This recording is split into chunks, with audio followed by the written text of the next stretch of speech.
పేర్ని నాని గారు, వైవి సుబ్బారెడ్డి గారు press meet పెట్టారు. ఆస్తులకు సంబంధించి వైవి సుబ్బారెడ్డి గారు ఆ రోజు సాక్ష్యం ఉన్నారు. రాజశేఖర రెడ్డి గారు జగన్మోహన్ గారికి ఏమీ చెప్పలేదు అని ఈరోజు వైవి సుబ్బారెడ్డి గారు ప్రెస్ మీట్ పెట్టారు. అంటే నాకు తెలిసినంత వరకు వీళ్ళు 2029 లోపల ఈ ఆస్తుల పంపకం కావచ్చు, చెల్లి తల్లితో సయోధ్య కావచ్చు, ఇది జరగని పని. జగన్మోహన్ రెడ్డి గారు అమృతుని తేల్చుకోవడానికే సిద్ధపడుతున్నారు.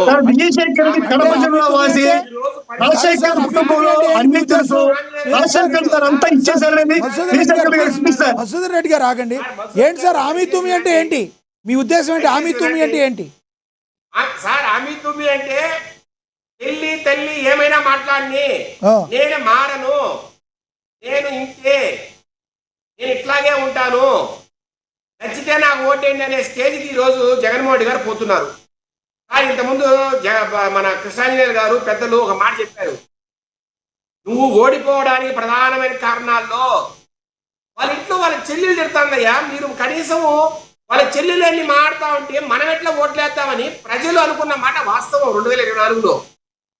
కానీ ఎక్కడైనా ఇప్పుడు ఒక చిన్న మాట చెప్తా. రావణుడు ఓడిపోయిన తర్వాత నారదుని అడిగాడంట, నారద నేను రాముడి కన్నా అన్ని విద్యల్లో గొప్పవాడిని, ఇంత పెద్ద లంక ఉంది, నాకు ఒక పెద్ద నగరాన్ని కట్టాను, అద్భుతమైన శక్తి నా దగ్గర ఉన్నాయి, ఎక్కడ కూడా నేను ఓటమికి చెందే పరిస్థితే లేదు, కానీ నేను ఎందుకు ఓడిపోయాను రాముడి దగ్గర అడిగాడంట. సార్ దానికి నారదుడు చెప్పాడంట, రాముడికి తమ్ముడు ఉన్నాడు లక్ష్మణుడు, ఆ లక్ష్మణుడు రాముడితోనే ఉన్నాడు, కానీ నీ తమ్ముడు విభీషణుడు నిన్ను వదిలేసి ఆపోజిట్ గా ఎవరైతే నీ విరోధి ఉన్నాడో రాముడి శరణు చూచాడు. అంటే నీ తమ్ముడు నిన్ను వదిలేసి రాముడి దగ్గర పోవడము, రాముడి తమ్ముడు లక్ష్మణుడు రాముడితోనే ఉండడం, ఇదే తేడా. రైట్ రైట్, మీ అభిప్రాయం అర్థమైంది. వాడు తనతో ఉంటేనే ఏదైనా విజయం సాధిస్తుంది సార్. రైట్. ఎట్లా అయితే విభీషణుడు ఆ రోజు తిరగబడ్డాడు, వెళ్ళిపోయాడో, ఈ రోజు షర్మిల గారి రూపంలో ఇంకా ఆపద ముంచుకొస్తోంది. ఒకసారి దెబ్బతిన్నారు. రైట్, మీరేమో షర్మిల గారి రూపంలో ఆపద ముంచుకొస్తుందని మీరు మాట్లాడుతున్నారు. రీసెంట్ గా మీ టీడీపీ కార్యకర్త, టీడీపీ అధికార సారీ మధుసూదన్ రెడ్డి గారు ఒక్క నిమిషం. ఏదైతే మీరు ఇప్పుడు మాట్లాడుతున్నారో బొత్స సత్యనారాయణ గారికి కావచ్చు, షర్మిల గారికి కావచ్చు, విజయ్ గారికి కావచ్చు, వీళ్ళలో ప్రాణహాని ఉందని ఇంకొక అధికార ప్రతినిధి మాట్లాడతారు. వాస్తవం ఉందంటారా దానిలో?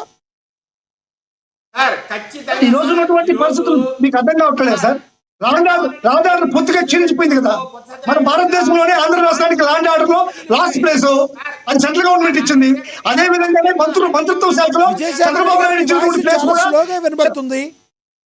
చంద్రబాబు నాయుడు ఇచ్చినటువంటి ప్లేస్ లో కూడా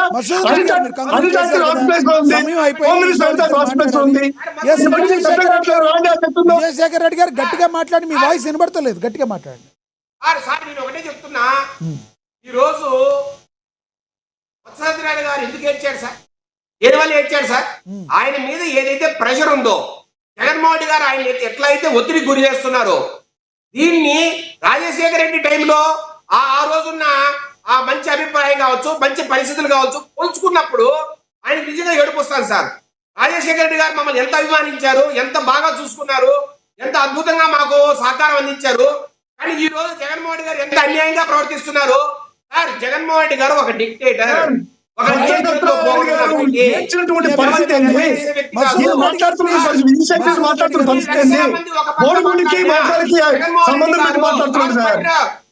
మూడేకాలంటారు.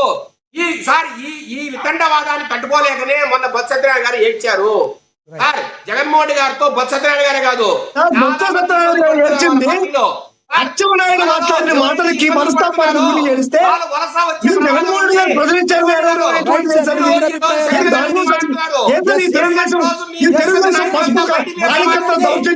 మధుసూదన్ రెడ్డి గారు మీ వాయిస్ గట్టిగా వినబడుతుంది, అవతల వాళ్ళది వినబడతలేదు.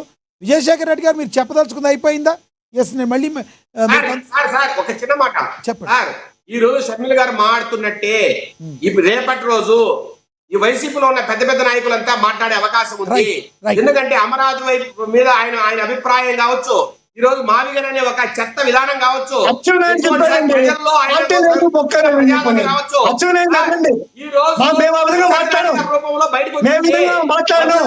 అచ్చెన్నాయుడు ఎందుకు పార్టీ లేదు, బొక్కలేదు మాట్లాడాడు కదా, అటువంటి మాటలు మేము మాట్లాడాం. సారీ, క్షమించాలి, క్షమించాలి. ప్రవర్తిస్తున్నారు సార్. పంచి ప్రభాకర్ ఎవరు సార్? సార్ జగన్మోహన్ గారు, జగన్మోహన్ చాలా మంది ఉన్నారులేండి, పంచి ప్రభాకరే కాదు, టీడీపీలో కూడా బోలెడు మంది ఉన్నారు. ఎందుకు రెడ్డి గారు రైట్ పార్టీ గురించి అచ్చెన్నాయుడు మాట్లాడాడు. పార్టీ లేదు, గ్యాస్ లేదు మాట్లాడాడు. ఆ మాట గుర్తు చేసుకోండి. మేము ఆ విధంగా మాట్లాడాం. మేము మనసా వాచా కర్మ జగన్మోహన్ రెడ్డితో ఉంటాం.